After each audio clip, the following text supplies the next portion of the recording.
Loin d'être un long fleuve tranquille, les vocations particulières, dans la vie chrétienne, comme celle de devenir prêtre, être religieux ou religieuse au bout du monde, ou dans un monastère, être envoyé en mission dans un pays, loin de sa culture ou d'autres choix de vie que l'on pourrait définir comme radicaux, hors normes, interrogent notre monde et interrogent aussi notre foi chrétienne en invitant à la creuser toujours plus.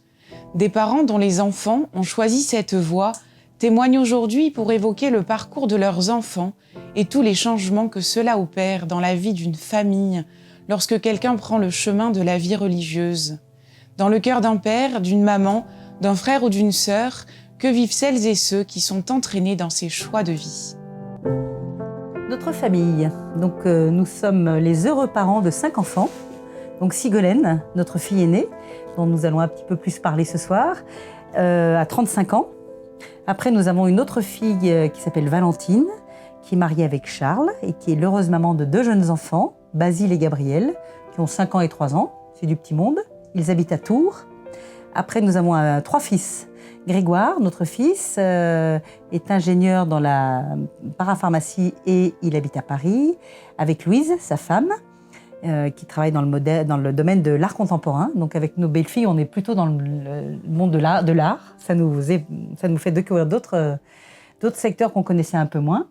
Ils n'ont pas encore d'enfants. Olivier travaille auprès des personnes âgées et sa compagne s'appelle Charlotte et ensemble ils ont une petite fille qui s'appelle Aimée.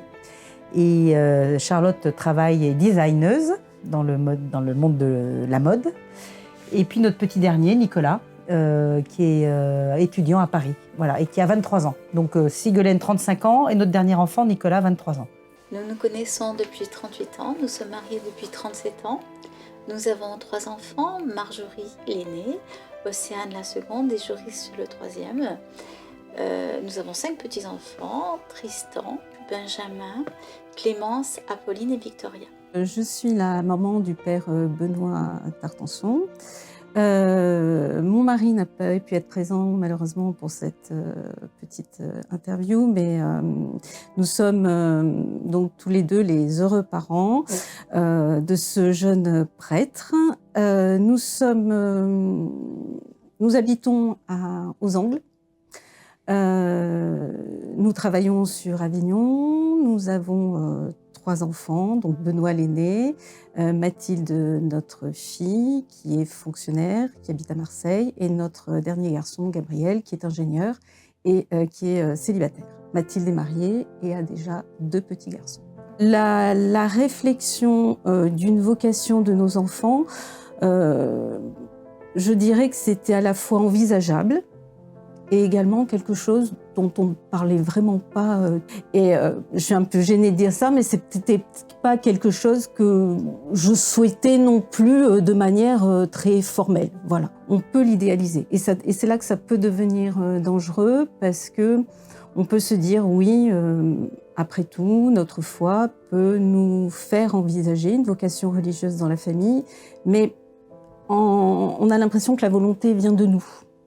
Alors que la vocation, et vraiment les années passant, c'est quelque chose dont je suis de plus en plus consciente concrètement dans ma vie de tous les jours, c'est que c'est un appel, une véritable... comment dire, si on idéalise, c'est qu'on veut, c'est qu'il y a une volonté.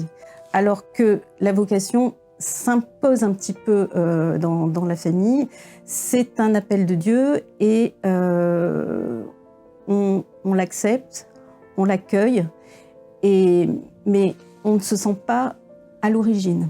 Moi, dans mon cœur de maman, le cœur de ma prière n'était pas qu'un de mes enfants donne sa vie au Seigneur. C'était que mes enfants aiment Jésus, voilà, de la façon dont qu'ils choisiraient. Voilà. Mais d'ici à ce que Sigolène l'aime beaucoup, beaucoup, on en était très loin, quoi, vraiment. Est-ce qu'on peut idéaliser cette situation-là ? Je vais être honnête avec vous, hein, non. Enfin, je ne l'ai pas idéalisé parce que ça m'a même été un peu compliqué à accepter, parce que ce choix est quand même tellement radical et que ça a quand même beaucoup bousculé la famille. Avec le recul, peut-être, avec le temps, je pense que... Alors, est-ce que ça sera du domaine de l'idéal ? Je pense que... Personnellement, je la vois heureuse, donc j'accepte son choix, même si le démarrage a été assez compliqué pour moi, d'accepter ce choix si fort. On peut idéaliser cette voie de prêtre quand on est parent. C'est une grâce, au contraire. Il faut l'idéaliser. C'est une belle... C'est un don de Dieu qu'on ne peut pas expliquer, on ne peut pas l'exprimer, mais c'est quelque chose de formidable. Il faut l'idéaliser. Oui, il faut l'accepter. Et il faut surtout l'accepter pour pouvoir les accompagner aussi. Hein. Et là, c'est important. C'est important de dire « Ah oui, il va être prêtre. Ah oui. » C'est un domaine, c'est quelque chose qu'on ne connaît pas. Pour nous, c'est le néant pour tout parent, soit religieux ou religieuse. Donc, on nous aurait posé la question parmi les 5 enfants, lequel des enfants aura une vie consacrée, on n'aurait pas hésité. Bah oui, on n'aurait parlé que de Sigolène. On n'aurait parlé que de Sigolène. On a une fille consacrée, on a des enfants mariés, on a un fils qui a choisi d'avoir une petite fille sans être marié avec sa compagne. Donc vous voyez, on a vraiment, mais tous les cas de figure, on n'est vraiment pas des photocopieurs, quoi. On n'a pas reproduit un même modèle.